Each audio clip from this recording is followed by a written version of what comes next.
স্বাগত নিউজরুম সংলাপের সঙ্গে আছে আমি ফখরুল ইসলাম। গত ২৪ ঘন্টায় ঘটে যাওয়া খবর ও তার বিশ্লেষণ নিয়ে অনুষ্ঠানে আমাদের সঙ্গে অতিথিরা যুক্ত আছেন নজরুল ইসলাম মিঠু, সভাপতি ঢাকা রিপোর্টার্স ইউনিটি, এবং আছেন নুরুল ইসলাম হাসিব, সাধারণ সম্পাদক ঢাকা রিপোর্টার্স ইউনিটি। দুজনকেই স্বাগত জানাচ্ছি। প্রিয় দর্শক, আপনারা থাকবেন আমাদের সঙ্গে পুরো আলোচনায়। আমরা আলোচনা শুরু করতে চাই, যাব সরাসরি নজরুল ইসলাম মিঠু আপনার কাছে আসতে চাই। আজকে রাজনৈতিক বিষয়গুলো নিয়ে একটু আলোচনা করতে চাই। আজকে সরকারের প্রয়োজনে খালেদা জিয়াকে মুক্তি ও চিকিৎসা দেওয়ার আহ্বান জানিয়েছে বিএনপির মহাসচিব এবং আওয়ামী লীগের সাধারণ সম্পাদক, সড়ক পরিবহন সেতুমন্ত্রী বলছেন বিএনপি নেতারা আইনের তোয়াক্কা করেন না। খালেদা জিয়ার ইস্যুটিকে নিয়ে আসলে সম্প্রতি আমরা দেখছি যে রাজনৈতিক মাঠ অঙ্গনগুলো অনেকটাই উত্তপ্ত, সবাই পরস্পর বিরোধী কথা বলছেন। আসলে আপনার কাছে এই নিয়ে আপনার পর্যালোচনা জানতে চাই, জনাব নজরুল ইসলাম মিঠু। ধন্যবাদ S24 টেলিভিশনের দর্শকদের। আসলে খালেদা জিয়া বাংলাদেশের সাবেক প্রধানমন্ত্রী, 2বার বা 3বার বলা হয় ছিলেন, কিন্তু বিষয়টি একদমই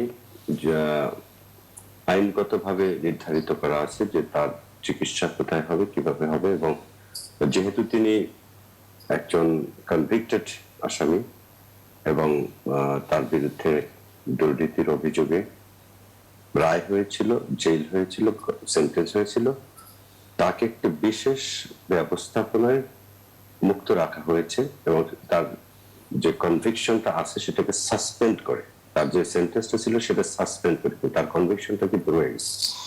এখন প্রশ্ন হচ্ছে, একজন মানুষের, সাধারণ নাগরিকের যে চিকিৎসা পাওয়ার মৌলিক অধিকার, সেই অধিকারটি সরকারকে নিশ্চিত করতে হবে।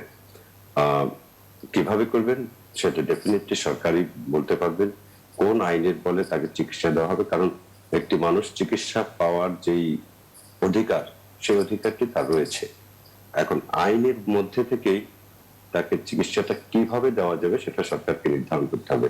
এখানে সাম্প্রতিক সময়ে বিএনপি এবং আওয়ামী লীগের মধ্যে যে ধরনের কথা চালাচালি হচ্ছে, তাতে বিষয়টিকে অনেক বেশি জটিল করে তোলা হয়েছে। শর্ত অনুযায়ী যেই শর্তে তাকে মুক্ত করা হয়েছে, সেন্টেন্স সাসপেনশন রেখে, সেখানে কিন্তু সুস্পষ্টভাবে কয়েকটি শর্ত আরোপ করা ছিল, যে যার মধ্যে একটি ছিল তিনি দেশের বাইরে যেতে পারবেন না এবং তাকে বাসায় থেকেই চিকিৎসা গ্রহণ করতে হবে। বাসা বলতে দেশের ভেতরে থেকেই তাকে চিকিৎসা গ্রহণ করতে হবে। সেই শর্ত মেনেই কিন্তু তিনি মুক্ত হয়েছেন। আর এই শর্তের ব্যত্যয় হবে কি হবে না, এটা সম্পূর্ণরূপে সরকার এবং কোর্টের এখতিয়ারের মধ্যে রয়েছে। আমরা এই রাজনৈতিক যেই কথাবার্তা চালাচালি হচ্ছে, সেই কথাবার্তা চালাচালির মধ্যে যেন আসলে বস্তুত পক্ষে তার চিকিৎসা ব্যাহত না হয়, আমরা এটাই চাইব। কারণ একজন মানুষের চিকিৎসা পাওয়ার অধিকার মৌলিক অধিকার, সেই মৌলিক অধিকারটা সরকার নিশ্চিত করবে। এখন সেটা বিএনপির পক্ষ থেকে বারবারই বলা হচ্ছে, এটা শুধু এখন নয়, অনেক আগে থেকে তাকে বিদেশে চিকিৎসার জন্য নিয়ে যাওয়ার কথা বলা হচ্ছিল। সরকার বলছিলেন যে শর্তের বাইরে তারা যেতে পারছেন না এবং একই সাথে কোর্টের উপর ডিপেন্ড করবে। এখন এটি কিভাবে এই বিষয়টিকে সমাধান করা যাবে সেটা সরকারই বলতে পারবে খুব ভালো করে। আমার কাছে মনে হয়েছে গিভেন সিচুয়েশনে যতখানি সম্ভব একটা বিবেচনা প্রসূত ভাবে সরকার জন্য সিদ্ধান্তটি নেয়, যাতে বাংলাদেশের সাবেক প্রধানমন্ত্রী, যিনি দুর্নীতির দায়ে কনভিক্টেড, তাকে একজন জেলখানায় যিনি থাকে তারও কিন্তু ওই অধিকারটুকু থাকে, চিকিৎসা পাওয়ার অধিকার। সেই অধিকারটা কিভাবে নিশ্চিত করা যাবে আমি মনে করি সেটা সরকারকে বিবেচনা করে নিতে হবে। তবে এই ঘটনা নিয়ে বিরোধী পক্ষ যেরকম জল ঘোলা করার চেষ্টা করছে, আমার কাছে মনে হয় সেটা না করাটা সমীচীন। জি, অসংখ্য ধন্যবাদ। আপনার কাছে আসবো আমরা, নিশ্চয়ই এটি একেবারে ক্লিয়ার। আমরা একটু নুরুল ইসলাম হাসিব আপনাকে শুনতে চাই, আমরা একটু ভিন্ন প্রসঙ্গ নিয়ে আপনার কাছে আসতে চাই। আজকে আমরা দেখলাম মিয়ানমার থেকে পালিয়ে এসে বাংলাদেশে আশ্রয় নিয়ে থাকা রোহিঙ্গাদের বিষয়ে কথা বলেছেন জাপানে বাংলাদেশে নিযুক্ত নতুন যে রাষ্ট্রদূত হায়াশি ইউমি ইউশিমাসা। তিনি বলেছেন যে আশ্বাস দিয়েছেন যে রোহিঙ্গাদের প্রত্যাবাসনে তারা কাজ করতে চান, এই বিষয়টি নিয়ে আশ্বাস দিয়েছেন এবং পররাষ্ট্র দপ্তর থেকে ধন্যবাদ দেওয়া হয়েছে এই বিষয়টি নিয়ে। আসলে রোহিঙ্গাদের বিষয় নিয়ে এখন আসলে বিভিন্ন আন্তর্জাতিক সংস্থাগুলো কাজ করছে, অনেক চেষ্টা করা হচ্ছে যে রোহিঙ্গাদের প্রত্যাবাসনের বিষয়টি নিয়ে আসলে প্রত্যাবাসনটি যেন হয়। এবার আমরা দেখলাম যে জাতিসংঘেও কিন্তু এই বিষয়টি নিয়ে অনেকটা বাংলাদেশ এগিয়েছে। আপনার কাছে জানতে চাই আসলে এটি বাধাটা আসলে কোন জায়গায়, এখন আমরা কত দূর এগিয়েছি বলে আপনার কাছে মনে হয়? সবশেষ পরিস্থিতি আপনার কাছে একটু জানতে চাই। একটা হচ্ছে দুইটা জিনিসের বাধা। একটা হচ্ছে যে আপনার মিয়ানমারে তার অভ্যন্তরীণ কোনো চাপ নেই তার সরকারের উপরে যে রোহিঙ্গাদের আপনার স্বীকৃতি দিতে হবে। অভ্যন্তরীণ চাপ বলতে আমি বলছি যে আপনার যে কোনো রাজনৈতিক সরকার বা যে কোনো সরকারের তার দেশের জনগণের একটা আপনার আকাঙ্ক্ষা থাকে বা একটা চাপ থাকে, চাহিদা থাকে। সরকার যেটা করে জনগণ হয়তো অন্যভাবে চিন্তা করে, বিরোধী পক্ষ আরেক রকম চিন্তা করে, সিভিল সোসাইটি একরকম চিন্তা করে। কিন্তু মিয়ানমারে হচ্ছে রোহিঙ্গা প্রসঙ্গে সবাই একমত। মানে একমত বলতে এরকম যে রোহিঙ্গাদের যে তাদের যে নাগরিক এবং সেই বিষয়টা কেউই আপনার স্বীকার করে না, কেউ প্রকাশ্যে আপনার এটা নিয়ে কথা বলে না। সেটা একটা বিষয়। আন্তর্জাতিক যে জায়গাটা আপনি যেটা বললেন যে জাতিসংঘের যে আপনার সর্বোচ্চ যে জায়গাটা সেটা হচ্ছে আপনার তার যে নিরাপত্তা পরিষদ সর্বোচ্চ জায়গা বলছে, যারা হচ্ছে আসলে বেসিক্যালি নিরাপত্তা পরিষদ যখন কোনো সিদ্ধান্ত নেয় সেটার একটা বাইন্ডিংস থাকে, এটা লিগ্যাল বাইন্ডিংস বা সেটা অনেক দেশকে মানতে হয়। নিরাপত্তা পরিষদ আপনার যেমন স্যাংশন দিতে পারে, নিরাপত্তা পরিষদ অনেক ধরনের সিদ্ধান্ত নিতে পারে এই 5টা দেশ। কিন্তু নিরাপত্তা পরিষদে আপনার এই সিকিউরিটি কাউন্সিলে কিন্তু আমরা মিয়ানমার বা এই রোহিঙ্গা ইস্যুতে আমরা এমন কোনো সিদ্ধান্ত দেখি না যে কারণে আপনার মিয়ানমার হয়তো বাধ্য হবে যে আপনার এই রোহিঙ্গা সমস্যার সমাধান। তো সেই হিসেবে আমি জিনিসটা যে খুব যে অগ্রগতি সেটা বলছি না। একটা বিষয় আছে যে ইস্যুটা এখনো জীবিত আছে এই সেন্সে যে আপনার লাস্ট 5 বছর আগে যে ঘটনাটা ঘটেছে, যেটাকে আপনার জাতিসংঘই বলছে যে text book example of ethnic cleansing, মানে আপনার এই যে জেনোসাইডের একটা আপনার একদম মানে একটা উদাহরণ আর কি, যেটা পাঠ্যপুস্তকের উদাহরণের মতো। সেই ঘটনাটা যে আসলে ভুলে যায়নি, এটা আমার মনে হয় একটা এটাই আপাতত হয়তো একটা অর্জনের মতো। যে কারণ বিশ্বে অনেক ঘটনা, মাঝখানে কোভিড এসছে, প্যান্ডেমিক এসছে, তার মধ্যে আপনার রোহিঙ্গা ইস্যুটাকে আপনার চলমান রেখেছে। এবং বাংলাদেশের মানে আমাদের ফরেন অফিস বলেন বা গভর্নমেন্ট বলেন, তাদের এক ধরনের এক্ষেত্রে তাদেরও রোল আছে। তারা বিভিন্ন ফোরামে ইস্যুটাকে জীবিত রেখেছে। আমি এতটুকুই মানে অর্জন দেখতে পাচ্ছি, কারণ এটা আসলে সমাধানের মতো খুব ক্লিয়ার কাট। কারণ দুটা বিষয় আমি বলছি, একটা হচ্ছে আপনার অভ্যন্তরীণ, একটা আন্তর্জাতিক। এই দুটা বিষয়ই কিন্তু মিয়ানমার উপরে তেমন কোনো আপনার চাপ নেই। যতই আপনি জাতিসংঘের কথা বলেন কিংবা অন্যান্য দেশ বলেন, তাই না, আপনার ইউরোপিয়ান ইউনিয়ন হয়তো আপনার তারা মানবাধিকারের কথা বলে, কিন্তু ইউরোপিয়ান ইউনিয়ন গত 5 বছরে মিয়ানমারের সাথে তার বাণিজ্য 4-5 গুণ বেড়ে গেছে, তাই না? আপনি যখন বাণিজ্য বাড়ছে, তার মানে অর্থনৈতিক ভাবে আপনি লাভবান হচ্ছেন, সমৃদ্ধশালী হচ্ছে, তখন তো আপনি অন্য কোনো চাপ অনুভব করবেন না, তাই না? তার মানে তখন বিষয়টা কি দাঁড়ালো, যে হয়তো রোহিঙ্গাটা তাদের কাছে একটা আপনার লিপ সার্ভিসের মতো, যে আপনি মুখের বলা বলছি কিন্তু খুব কনক্রিট কোনো কিছু করছি না, তাই না? এটা ইউরোপিয়ান ইউনিয়ন উদাহরণ দিলাম এই কারণে, কারণ এই ধরনের ঘটনা বিশ্বে সাধারণত ওয়েস্টার্ন কান্ট্রি গুলি হচ্ছে খুব সক্রিয় ভূমিকা নেয়। একটা ইউরোপিয়ান ইউনিয়ন আর একটা হচ্ছে ধরেন এই আমেরিকা কেন্দ্রিক যে আপনার বলয়টা আর কি, বেসিক্যালি তারাই খুব এইসব বিষয়ে মানবাধিকার বা অন্যান্য বিষয়ে খুব বেশি অন্যান্য দেশের অভ্যন্তরীণ বিষয় হতে পারে বা অন্যান্য দেশের সাথে মানে দুই দেশের বাইলেটারাল ইস্যু হতে পারে, সেই সব জায়গায় এইসব দেশ খুব শক্ত ভূমিকা নেয়। যেটা হচ্ছে আপনার রাশিয়া, চীন কিংবা ভারত তারা অতটা নেয় না। মিয়ানমারে হয়তো ভারত চীনের একটা ইন্টারেস্ট আছে, কিন্তু ইন্টারেস্টটা থাকলেও চীনের যে আপনার তার সে কিন্তু আপনার এটার যে সমাধান করবে সেরকম কিন্তু মানবাধিকারের দেশ চীন না। জনাব নুরুল ইসলাম হাসিব, একটি বিষয় আমরা দেখলাম এবার জাতিসংঘে যে রোহিঙ্গা ইস্যুতে ভেটো দেয়নি এমনটা কিন্তু আমরা দেখেছি, এটি কতটা ইতিবাচক? না সেটাই আর কি, মানে এগুলি আপনার ধরেন কিন্তু কিন্তু ওই জায়গাটা হতে হবে নিরাপত্তা পরিষদের সিদ্ধান্ত। আমি যেটা বললাম যে ধরেন নিরাপত্তা আপনার পরিষদে, হ্যাঁ জাতিসংঘের যে আপনার সাধারণ অধিবেশনে কোনো রেজুলেশন আসা, সেটা আপনার বলতে পারেন ওই যেটা বললাম যে ইস্যুটাকে আপনার জীবিত রাখা, তো মনে হতে পারে এক ধরনের প্রচ্ছন্ন চাপ, কিন্তু এই বিষয়গুলি আসলে খুব কনক্রিট কিছু না, কোনো বাধ্যবাধকতার কিছু না, তাই না? নিরাপত্তা পরিষদ যখন কোনো সিদ্ধান্ত নেয়, তারা যখন কোনো আপনার কিছু বলে, সেটার একটা আপনার অব্লিগেশন আছে, সেটা মানতে হয়। তা মানলে আপনার সেটা অন্য ঝামেলায় পড়ে দেশগুলো।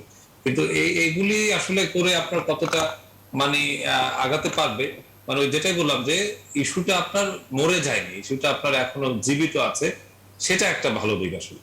না, বাংলাদেশের ভূমিকাটাই সবচেয়ে বড় হওয়া উচিত এবং বিশ্ব দরবারে বাংলাদেশকে আসলে তুলে ধরতে হবে বাংলাদেশের সমস্যাটা। আমরা আসলে নজরুল ইসলাম মিঠু বাংলাদেশ ধরেন সমস্যা তুলে ধরছে, কিন্তু বাংলাদেশ আসলে আর কি করতে পারে? জি বাংলাদেশে তো আমরা সেটাই, এখানে একটা জিনিস হচ্ছে যে প্রবলেমটা হচ্ছে মিয়ানমারের চাপিয়ে দেওয়া হয়েছে বাংলাদেশের উপরে। সে বাংলাদেশ যতখানি সম্ভব, আমার কাছে হাসিবের কথা ঠিকই বলেছেন যে বাংলাদেশের এখন আর কত দূর করার আছে।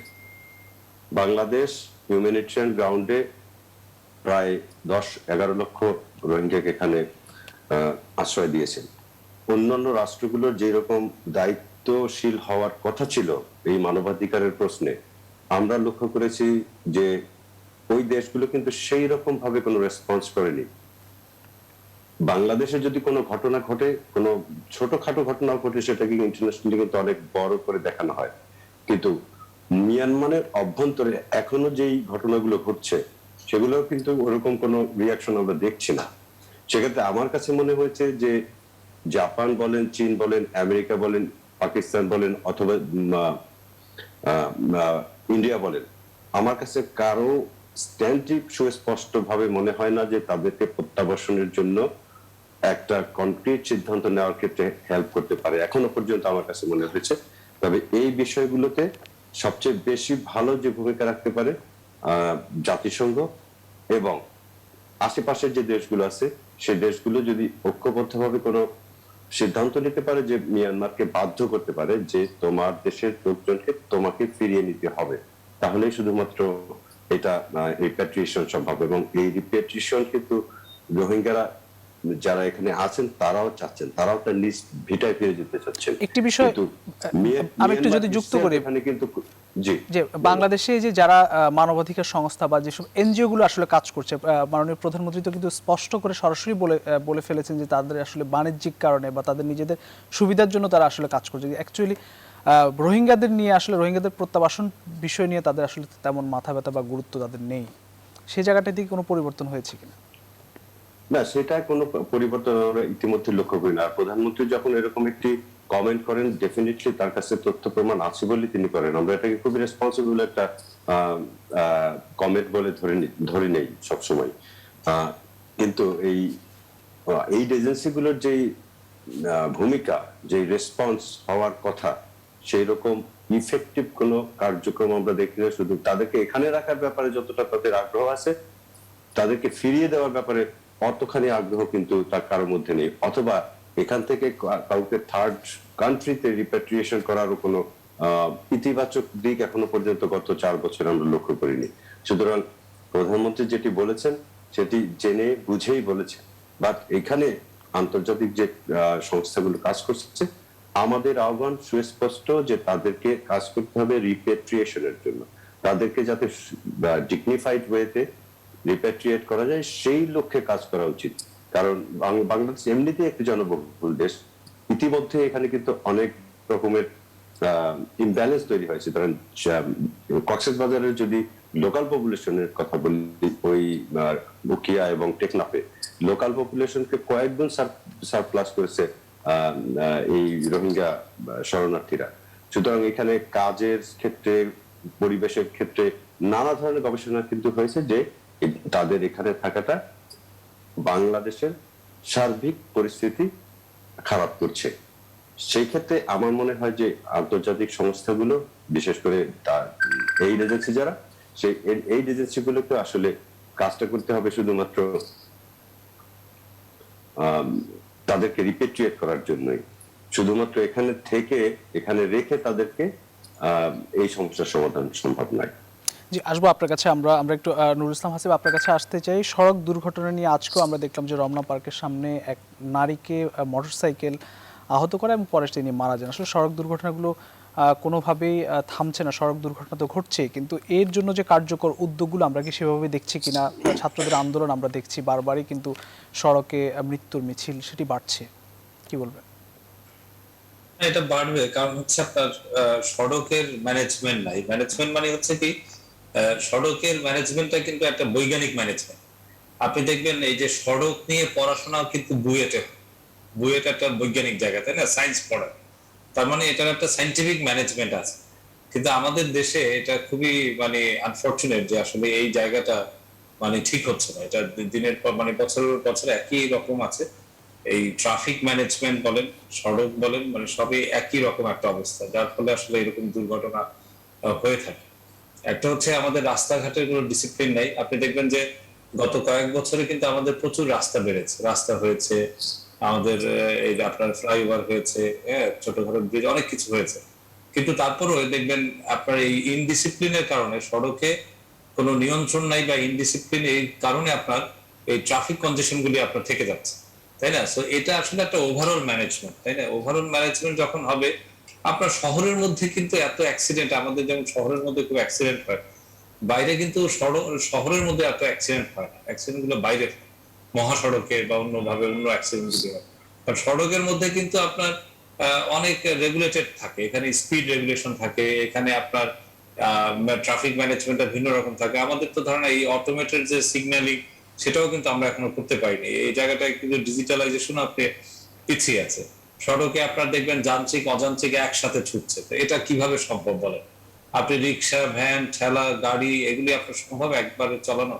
তো এবং আমরা কিন্তু এইটা একটা বড় ফিটনেসবিহীন সমস্যা। গাড়িও কিন্তু আমরা লক্ষ্য করি, অসংখ্য ফিটনেসবিহীন গাড়ি কিন্তু গাড়ির সড়কে ফিটনেস মহাসড়কে তো চলছে। ধরেন একটা একটা পার্সপেক্টিভ, ফিটনেসের ফলে পরিবেশ দূষণ বা অন্য জিনিস, কিন্তু গাড়িগুলা যারা চালায় বা গাড়ি যেভাবে চলে, আপনি গাড়ির জাস্ট বডিটা দেখেন, প্রত্যেকটা গাড়ির বডি দেখবেন সব ডেন্টেড আপনার, ওগুলি কোনোটাই কিন্তু আপনার সমান সমান মানে একটা ফিনিশড কোনো বডি নাই গাড়ির, তাই না? বিআরটিএ তার কি মানে এগুলো হচ্ছে, দেখছে না? বিআরটিএ তো তাদের তো দায়িত্ব সেগুলো।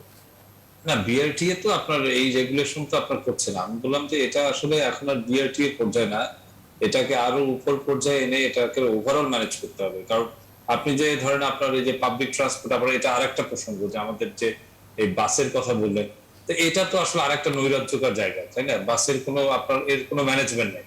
যেহেতু আমি কালকে চাইলাম আমি 2টা বাস নামাই দিলাম, তাই না? বাস নামায় আমি চলছে, ও ওর মতো চলছে, এবং বাসের এখানে সিস্টেমটা কি, এই ড্রাইভার আপনার যত ট্রিপ দিবে সেই অনুযায়ী সে টাকা পাবে।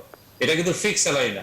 আপনি driving should be a job, ড্রাইভিংটা একটা ডিসেন্ট জব হতে পারে, তাই না? ওয়েস্টার্ন কান্ট্রিতে আমাদের লোকজন ড্রাইভিং করছে না, মানুষ ড্রাইভিং করছে না, সেখানে ড্রাইভিংটা একটা ভালো জব, তাই না? তো বাংলাদেশে কেন এটা হবে না? এখানে এত মানুষ পড়াশোনা করছে, এত হচ্ছে বেকার ঘুরছে, তো ড্রাইভিংটা একটা ভালো প্রফেশনাল হতে পারে আপনার, তাই না? তো সেটা হতে হলে আপনার এই ম্যানেজমেন্টটা নিয়ে আসতে হবে, এই কনসেপ্টটা নিয়ে আসতে হবে, এই চিন্তাটা নিয়ে আসতে হবে, তাই না? যে আপনার এই যে পাবলিক ট্রান্সপোর্টটা, এবং আমাদের 16-18 কোটি দেশের মানুষ, এটা তো গভর্নমেন্ট একটা বিগ রেভিনিউ হতে পারে, তাই না? এটা গভর্নমেন্ট হয়তো পারবে না, আমাদের গভর্নমেন্টের আপনার এই সার্ভিস সেক্টরে বরাবরই খারাপ করছে। আপনি পিপিপি মডেল হতে পারে, পাবলিক প্রাইভেট পার্টনারশিপ, কিন্তু একটা ফরম্যাটে চলতে হবে। যে আমি কালকে 2টা বাস কিনে রাস্তা নেমে পড়লাম, আমি এখন একদম সড়ক পরিবহন, এরপর হচ্ছে আমি ওই নির্বাচন করে টোরে আমি আবার ওইখানে নেতা টেতা হয়ে আমি একটা মেকানিজমে ঢুকে গেলাম। তো এটা তো আপনার আসলে বেসিক্যালি তখন আপনার এই সমস্যাগুলো থাকবেই, তাই না? এরকম কিছুদিন পর পর এক একটা সমস্যা হবে, কিন্তু এটা সামগ্রিকভাবে এটার উন্নতি হবে না যে আনটিল এন্ড আনলেস আপনি এটার এই বেসিক পরিবর্তনগুলো নিয়ে আসবেন, তাই না? আপনার এবং আসবো আপনার কাছে, আমরা একটু আরেকটা জিনিস আমি অ্যাড করতে জি। চাচ্ছিলাম এটার মধ্যে, যে আপনাদের সড়কে যেই নৈরাজ্যকর পরিস্থিতি চলছে, আপনি বলছেন যে বাসের ফিটনেস নাই অথবা ভেহিকেলের ফিটনেস নাই। আপনি লক্ষ্য করবেন ঢাকা শহরের অথবা ঢাকার বাইরের যে শহরগুলো আছে সেই শহরগুলোতে কিন্তু সড়কেরও ফিটনেস নাই। অনেক সড়ক রয়েছে, আপনি ধরেন আমি একটা শহরের একটি রাস্তায়, রাজধানী শহরে যেই গাড়িগুলো চলবে সেই গাড়িগুলো একটা সার্টেন কোয়ালিটি থাকতে হবে, সার্টেন ফিটনেস থাকতে হবে। এটা দৃশ্য তো দেখছি এখানে একদম পুয়ার কোয়ালিটির যত সব পাবলিক ট্রান্সপোর্ট ইউজ করা হয় সেগুলো ইউজ করা হয়। এটা সরকারি পাবলিক সেক্টরে যেরকম আছে, প্রাইভেট সেক্টরে ঠিক একই রকম। আরেকটি জিনিস হচ্ছে যে নতুন নতুন ভাবে দেখেন আপনি ব্যাটারি চালিত রিক্সা, ভেহিকেল যেগুলো বের হচ্ছে, এগুলো কোনো নিয়ন্ত্রণ নাই, এগুলা একটা সময় দেশের গলার কাটা হয়ে দাঁড়াবে। এবং এটা অলরেডি এটা কিন্তু খুব ডেঞ্জারাস। আপনারা ধরেন যে ড্রাইভিং করে হঠাৎ করে দেখতেছে একটা রিক্সা আসছে, কিন্তু সে একটা গতিশীল, তাই না? সেই গাড়ির সাথে স্পিডে আপনার রেস দিচ্ছে, তো এটা তো অলরেডি ডেঞ্জারাস। এবং একটা জিনিস হচ্ছে যে যখনই আপনার এই ধরনের কতগুলা ভেহিকেল তৈরি হয় তখন মানুষের এটাকে বলে কি লাইভলিহুডের একটা প্রশ্ন চলে আসে। এখন আপনি যখন অনেক অনেক সংখ্যক এই ধরনের ব্যাটারি চালিত গাড়ি তৈরি হচ্ছে, সেটা গ্রামে গঞ্জে যেখানে সেখানে সব জায়গায় পারমিশন ছাড়া চলছে, কারা চালাচ্ছে এগুলো, কার তত্ত্বাবধানে চলছে? রাজনৈতিক দলগুলোর প্রশ্রয়। লোকাল লোকাল যেই রাজনৈতিক দলগুলোর নেতারা আছে তারা কিন্তু এগুলো মনিটর করে। এখান থেকে কি গভর্নমেন্ট কোনো রেভিনিউ পাচ্ছে? তার কোনো ফিটনেসের জন্য যেতে হচ্ছে না, তার কোনো ট্রেনিং এর জন্য যেতে হচ্ছে না। কারণ এখানে ঢাকা শহরে রিক্সা যিনি চালান, হঠাৎ করে ঢাকায় আসলেন, এসেই রাস্তায় নেমে গেলেন একটা রিক্সা নিয়ে, তার কিন্তু ঢাকার রাস্তা এবং ট্রাফিক রুল সম্বন্ধে কোনো ধরনের মিনিমাম কোনো আইডিয়া নাই, কিন্তু উনি রিক্সা চালাচ্ছেন। এই মানুষগুলোকে কি সরকার অন্য কোনো খাতে জবের অপরচুনিটি করতে পারে না? আর আপনি ধরেন রিক্সা চালু হয়েছিল জাপানে প্রথম, জাপান থেকে ইন্ডিয়ান সাবকন্টিনেন্ট এসছে। জাপান রিক্সা কবে ব্যান করেছে আপনি সেটা দেখেন, আর আমাদের এখানে এখনো রিক্সার প্রাচুর্য, নতুন নতুন নতুন নতুন নতুন নতুন ফর্মেটের রিক্সা চলছে। এই গতির যে জায়গাটা, সে গতিটাকে তো একটা বৈজ্ঞানিক পন্থায় নিয়ন্ত্রণ করতে হবে শহরে এবং শহরের বাইরে, তাহলে শুধুমাত্র এই যে রোড ফ্যাটালিটি কমতে পারে।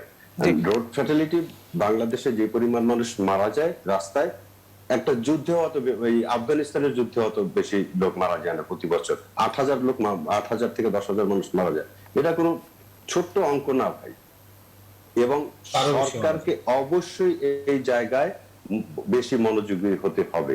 কারণ হচ্ছে আপনি যখন রাস্তা তৈরি করছেন, রাস্তার জন্য রাস্তার যে ইনফ্রাস্ট্রাকচার থাকবে, সেই ইনফ্রাস্ট্রাকচার ঠিক না করে আপনি কিন্তু আইনের প্রয়োগ করতে পারেন না, সেটা কিন্তু আইনের পরিপন্থী হবে। আপনার আইন আছে, আপনি আমি যদি লেনমার্কের কথা বলি, সিম্পলি লেনমার্ক, আমাদের কতগুলো রাস্তায় লেনমার্ক আছে, কিন্তু অধিকাংশ রাস্তায় লেনমার্ক নাই। আপনি যখন লেন ব্রেকের জন্য আমাকে একটা মামলা দিবেন, তখন কিন্তু আমি বলতে পারবো যে না, এখানে তো লেনই না, আমি কোথায়। আবার উপরন্তু আপনি দেখেন সবার কিন্তু একটা তারা থাকে, সবাই আগে যাবে, ঠেলা গাড়িওয়ালাও আগে যাবে, যিনি প্রাইভেট কার চালাচ্ছেন তিনিও আগে যাবে, বাসওয়ালাও আগে যাবে, এবং কারোর মধ্যে কোন রকম বিন্দু মাত্র ধৈর্য সহ্য বোধ নেই। সবাইকে আগে যেতে হবে, এবং সবাই আগে যাওয়ার যে প্রচেষ্টা করি, সেই কারণে আমরা সবাই পিছিয়ে থাকি, স্থবির হয়ে থাকি ঢাকা রাস্তায়। আপনার কাছে আমরা ভিন্ন প্রসঙ্গ নিয়ে একটু আসতে চাই। এবং ইঞ্জিনের ওই বিষয়টা যেটা বললাম, ফর এক্সাম্পল যে আপনার রিক্সার যে স্ট্রাকচারটা, তাই না, এই যে 3টা চিকন চাকার উপরে রিক্সা যেরকম বডিটা বসে, এটা কি ইঞ্জিনের জন্য পারমিট করে কিনা? করে না কিন্তু। আপনি যেমন ফর একটা এক্সাম্পল দিই, যে আমাদের দেশে কিন্তু আপনার ট্রাক উল্টে যায়, এই ঘটনা কিন্তু প্রচুর আছে, তাই না, মাল জিনিসটা উল্টে যায়। তো এটা নিয়ে একবার একটা গবেষণা হয়েছিল যে কেন এটা হয়। তো তখন দেখা গেছে যে এই যে ইন্ডিয়া থেকে বা বাহির থেকে যে ট্রাকগুলি আসে, আসার পরে এখানে বডিটা চেঞ্জ করে ফেলে। চেঞ্জ করে কেন? বডি চেঞ্জ করে আপনার এই যে 4-5 ইঞ্চি দুই পাশে বাড়ায় দেয়, যাতে বেশি মাল বহন করতে পারে। তখন সে তার ভারসাম্যটা হারায় ফেলে। তো পুরো জিনিসটা তো আসলে একটা যন্ত্র, তো একটা সায়েন্টিফিক বিষয়, তাই না? এটা কতটুকু হবে, কি হবে, সো এই বিষয়গুলি আসলে খুব সিরিয়াসলি না দেখলে আপনার এই এরকম। আমরা একটু নজরুল ইসলাম মিঠু, আপনার কাছে আরেকটি প্রশ্ন নিয়ে আসতে চাই, যে সামনে আসলে চতুর্থ ধাপের যে ইউনিয়ন পরিষদ নির্বাচন, একই সঙ্গে পৌরসভা নির্বাচনও কিন্তু চলছে একই সঙ্গে, সেই নির্বাচন হচ্ছে। আমরা দেখলাম যে তৃতীয় ধাপ পর্যন্ত নির্বাচন হয়েছে, সেখানে অর্ধশতাধিক মানুষের মৃত্যু হয়েছে নির্বাচন কেন্দ্রিক সংঘর্ষে এবং সহিংসতা, এবং প্রায় 600-র বেশি মানুষ আহত হয়েছে। আমরা সামনের যে নির্বাচন, সেখানেও কিন্তু অনেক শঙ্কা রয়েছে। নির্বাচন কমিশন নিয়ে কথা হচ্ছে, আইনশৃঙ্খলা বাহিনীর তৎপরতা নিয়ে কথা হচ্ছে। সেই শঙ্কার জায়গা আসলে আপনার প্রত্যাশা এবং কি বলবেন নজরুল ইসলাম একটু সংক্ষেপে যদি বলেন। শঙ্কা এবং প্রত্যাশার যে কথা বলছেন, বাংলাদেশের এই যে এখন লোকাল গভর্নমেন্টের যে ইলেকশন হচ্ছে, সেই ইলেকশনে আমি একটি প্রেস কনফারেন্সে নির্বাচন কমিশন, চিফ ইলেকশন কমিশনারের সাথে আমি সংযুক্ত হয়েছিলাম গত সপ্তাহে বা তার আগের সপ্তাহে। তিনি যখন জাস্টিফাই করলেন যে তখন পর্যন্ত 40 জন মানুষ মারা গেছে এরকম রিপোর্ট ছিল, উনি জাস্টিফাই করছেন এটা খুব বেশি মানুষ মারা যাননি। একটা জিনিস হচ্ছে যে উনি যখন বলেন যে এই ভায়োলেন্সের মাত্রাটা এরকম না, মানে ওরিড হওয়ার মতো কিছু না, তখন কিন্তু আমাদের কাছে এটা একটা বড় প্রশ্ন হয়ে দাঁড়ায়। বিকজ একটি মানুষও যদি এই রকম সহিংসতার মধ্যে মারা যায়, সেটার দায় দায়িত্ব কিন্তু সরকারকে বহন করতে হয়, নির্বাচন কমিশনকে বহন করতে হয়। কারণ নির্বাচন কমিশনের কনস্টিটিউশনাল রাইট হচ্ছে, কনস্টিটিউশনাল রেসপন্সিবিলিটি হচ্ছে এই নির্বাচনটিকে সুষ্ঠুভাবে পরিচালনা করা, এবং সেই পরিচালনা করার ক্ষেত্রে সরকার তাকে সকল ধরনের সহযোগিতা করবে। এই প্রশ্নটি এসেছিল যে আসলে সরকারের কাছ থেকে আপনারা বা সেই রকম যেই এক্সপেক্টেড লেভেলের রেসপন্স পাওয়ার কথা সেটা পাচ্ছেন কিনা, সেই সহায়তা পাচ্ছেন কিনা। চিফ ইলেকশন কমিশনার এবং তার কমিশন কিন্তু এরকম ভাবে বলেননি যে তারা কোনো সহযোগিতা পাননি। যদি সহযোগিতা পেয়েই থাকেন তাহলে আমার প্রশ্ন হচ্ছে কেন এতগুলো প্রাণহানি হবে। আর বাংলাদেশের নির্বাচন যখনই হয় তখনই একটা উৎসবমুখর পরিবেশে নির্বাচন হয়। এখানে অনেকগুলো কারণের মধ্যে একটি কারণ এবছর উল্লেখযোগ্যভাবে দেখা গেছে যে দলীয় প্রার্থীদের বাইরে যে প্রার্থীরা হয়েছে বিদ্রোহী প্রার্থী, তাদের সাথে দলের সাথে এই বিদ্রোহী প্রার্থীদের সংঘর্ষের ঘটনা অনেক বেশি ঘটেছে, এবং সেই কারণেই কিন্তু এই প্রাণহানির সংখ্যাও বেড়েছে। আপনি একই সাথে একটা স্ট্যাটিস্টিক দিয়েছেন যে অনেকগুলো মানুষ আহত হয়েছে। আমরা কিন্তু হলফ করে বলতে পারি না যে নেক্সট ধাপের যে নির্বাচন বাংলাদেশে অনুষ্ঠিত হবে সেই নির্বাচন সহিংসতা মুক্ত থাকবে, এরকম কোন গ্যারান্টি আমি এখনো পর্যন্ত কোন সরকারি প্রধান নির্বাচন কমিশনার যে বিষয়টি বললেন যে এতগুলো প্রাণহানি আসলে বেশি হয়নি, আসলে এটা আসলে মানে কিভাবে দেখেন এটা?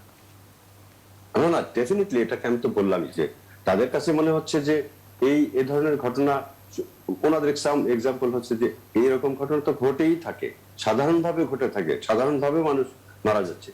তো এটা আমার কাছে মনে হচ্ছে একটা ইরেসপন্সিবল স্টেটমেন্ট। এটা 2 সপ্তাহ আগে তার দেওয়া স্টেটমেন্ট, কিন্তু এই স্টেটমেন্ট আসলে কোন কোয়াসি জুডিশিয়াল বডি যেটা তার চিফ এটা যখন দেয় তখন এটা আমার কাছে খুবই দুঃখজনক মনে হয়। কারণ তাকে এনশিওর করতে হবে যে একটি মানুষও এইখানে আহত হবে না, নিহত হবে না, কোন রকম ইন্টিমিডেশন থাকবে না, স্টাফিং থাকবে না, ভোট চুরি থাকবে না, জোট চুরি থাকবে না, সেরকম একটা নির্বাচন, ক্লিন এন্ড ফ্রেশ নির্বাচন করতে হবে। আর একটা জিনিস আমার যেটা মনে হয়েছে সেটা হচ্ছে আধিপত্য বিস্তারের একটা প্রচেষ্টা প্রত্যেকটা একদম শেষ পর্যায়ে আছে, আপনি যদি এক কথায় মন্তব্য করেন। হ্যাঁ, আধিপত্য বিস্তারের যেই প্রচেষ্টাটি থাকে এই বিদ্যমান কাঠামোতে যারা নির্বাচনে অংশগ্রহণ করছে, সেটা একটি বড় কারণ কিন্তু যে এই আধিপত্য বিস্তার করা এবং নির্বাচনে আধিপত্য বিস্তার করে জিতে আসার যে টেন্ডেন্সি, সেটা কিন্তু একটা বড় জায়গা। এটাকে অ্যাড্রেস করা আমার কাছে মনে হয় খুবই জরুরি। জি, আমরা একদম শেষ পর্যায়ে নুরুল ইসলাম হাসিব, আপনার কাছে আসলে কি মনে হয় যে এই ধরনের সংঘর্ষগুলো তো প্রার্থী বা প্রার্থী সমর্থকরা করেন, মানে জনকল্যাণে যদি রাজনীতি হয় তাহলে আসলে এই ধরনের কেন ঘটবে? আর প্রধান নির্বাচন কমিশনার বা নির্বাচন কমিশনের পক্ষ থেকে এই ধরনের কথাগুলোকে আসলে আপনি কিভাবে দেখেন, সংক্ষেপে দিতে পারেন? না, একটা হচ্ছে আপনার মার্কা থাকলে আপনার ইউনিয়ন পরিষদের সংঘর্ষটা হবে। এটা কারণটা এই কারণে আপনার দেখবেন এখানে বিদ্রোহী হচ্ছে, ঠেকানো যাচ্ছে না। কারণ ইউনিয়ন পরিষদটা একদম ছোট একটা ইউনিট, তো সেখানে আপনার এই এক বাড়ির সাথে আরেক বাড়ি, এক গোষ্ঠীর সাথে আরেক গোষ্ঠী আপনার তাদের সারা বছর এক ধরনের সমস্যা থাকে না, যে প্রতিবেশীর সাথে সমস্যা, ওই গোষ্ঠীর সাথে এই সমস্যা, এই বাড়ির সাথে এই সমস্যা। তো তারা নির্বাচনে তো আসলে কেউ কাউকে ছাড় দিবে না বা মানবে না, এটাই খুব বেসিক। সো সেখানে যখন আপনার মার্কা নিয়ে আপনার যায়, যখন কারণ এই মার্কাটা আপনি, এটা কিন্তু একটা বড় বিষয়, মার্কা নিয়ে যায়, ধরেন প্রধানমন্ত্রী বা আওয়ামী লীগ সভানেত্রী তার এন্ডোর্সমেন্ট নিয়ে যখন সে এলাকায় যায়, সে তখন এলাকায় কিন্তু সে কিং হয়ে যায়। তো ওই কিং কে তো আরেক কিং তো আর ছাড় দিবে না, তাই না? সো এই বিষয়টা খুব একটা জটিল প্রক্রিয়া হয়ে গেছে। আমার কাছে মনে হয় আরেকটা হচ্ছে মার্কার কিন্তু যখন আপনার এই যে নৌকার প্রতীকের যে নির্বাচনটা যখন হয়, তখন কিন্তু ভোল্টেজটা আপনার যে এমপি ইলেকশনের মতোই হয়ে যায়। কারণ তখন মানে দলীয় মার্কার জন্য কিন্তু পার্টিও আপনার যেমন মানে সে অ্যাগ্রেসিভ থাকবে, ডেফিনেটলি তার মার্কারটাকে যে আপনার জিতাতে হবে। আর একটা বিষয় হচ্ছে তখন এই বিদ্রোহীরা তারাও ছাড় দিবে না, কারণ লোকাল কনটেক্সট থাকে। ইউনিয়ন পরিষদটা একটা ছোট জায়গা। আমার মনে হয় যে এটা নিয়ে হয়তো চিন্তার সুযোগ আছে, এবং এটা নিয়ে কিন্তু অলরেডি রাজনৈতিক নেতারাও কথা বলছেন, অনেক সিভিল সোসাইটি যারা নির্বাচন নিয়ে কথা বলেন তারাও কথা বলছেন যে আসলে এই মার্কাটা থাকবে কি থাকবে না। এটা মনে হয় আমার সরকারের উচিত যে আসলে আরেকটু ডিটেইলস অ্যানালাইসিস করা, ইনডেপথ অ্যানালাইসিস করা। কারণ ইউনিয়ন পরিষদে কিন্তু একটা লিডারশিপ আমাদের শেষ করতে হবে, আপনি যদি এক কথা শেষ করেন। জি, না, আমি সেটাই, কারণ ইউনিয়ন পরিষদে যারা কাজ করবে, যারা রিপ্রেজেন্টেটিভ হবে, তাদেরকে আসলে তারা খুব প্রো পিপল হওয়াটা খুব জরুরি, তাই না? এখন মার্কার জন্য কিন্তু তাদেরকে ঢাকামুখী হতে হয়, নেতামুখী হতে হয়।